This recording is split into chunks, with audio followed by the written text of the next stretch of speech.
أعوذ بالله من الشيطان الرجيم. بسم الله الرحمن الرحيم. إذا وقعت الواقعة ليس لوقعتها كاذبة خافضة رافعة إذا رجت الأرض رجا وبست الجبال بسا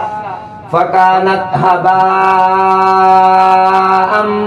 منبثا وكنتم أزواجا ثلاثة فأصحاب الميمنة ما أصحاب الميمنة وأصحاب المشأمة ما أصحاب المشأمة والسابقون السابقون أولئك المقربون في جنات النعيم ثلة من الأولين وقليل من الآخرين على سرر موضونة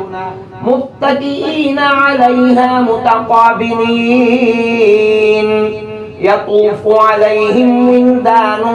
مخلدون بأكواب وأباريق وكأس من معين لا يصدعون عنها ولا ينزفون وفاكهة مما يتخيرون ولحم طير مما يشتهون وحور عين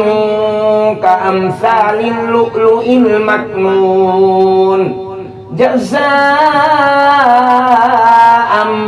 بما كانوا يعملون لا يسمعون فيها لغوا ولا تأثيما إلا قيلا سلاما سلاما وأصحاب اليمين ما أصحاب اليمين في سدر مخضود وطلح منضود وظل ممدود وماء مسكوب وفاكهة كثيرة لا مقطوعة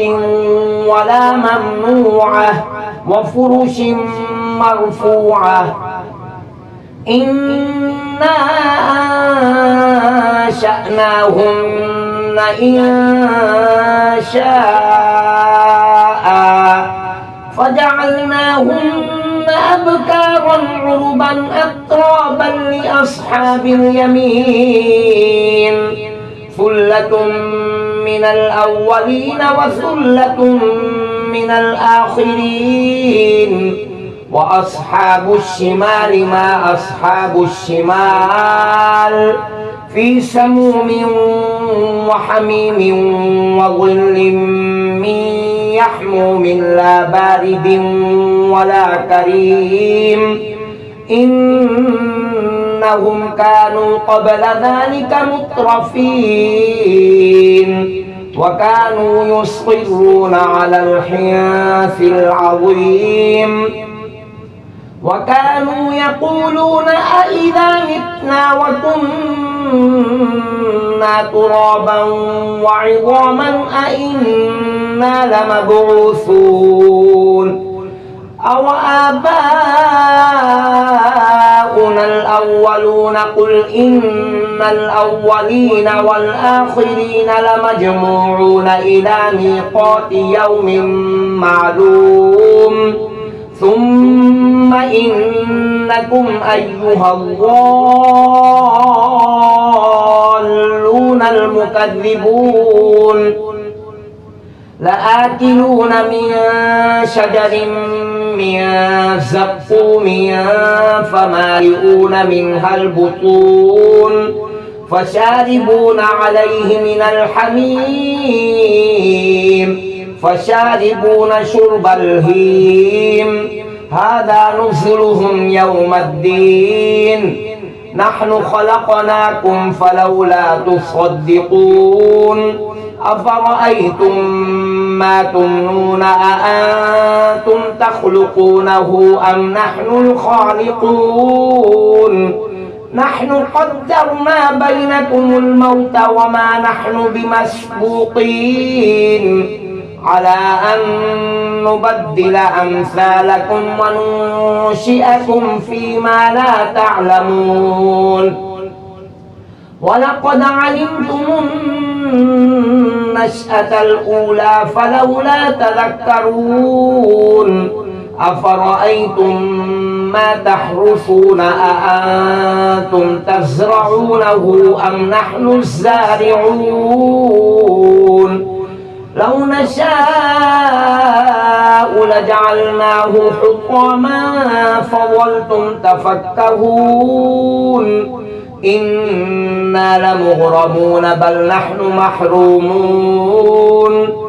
أفرأيتم الماء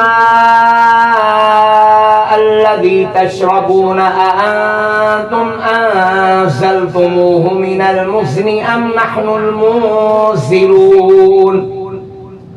لو نشاء جعلناه أجاجا فلولا تشكرون أفرأيتم النار التي تورون أأنتم أنشأتم شجرتها أم نحن المنشئون نحن جعلناها تذكرة ومتاعا للمقوين فسبح باسم ربك العظيم فلا أقسم بمواقع النجوم وإنه لقسم لو تعلمون عظيم إنه لقرآن كريم في كتاب مكنون لا يمسه إلا المطهرون تنزيل من رب العالمين أفبهذا الحديث أنتم مدهنون وتجعلون رزقكم أنكم تكذبون فلولا إذا بلغت الحلقوم وأنتم حينئذ تنظرون ونحن أقرب إليه منكم ولكن لا تبصرون فلولا إن كنتم غير مدينين ترجعونها إن كنتم صادقين فأما إن كان من المقربين فروح وريحان وجنة نعيم وأما إن كان من أصحاب اليمين فسلام لك من أصحاب اليمين وأما إن كان من المكذبين الضالين فنزل من حميم وتصلية جحيم إن هذا لهو حق اليقين فسبح باسم ربك العظيم صدق الله العظيم.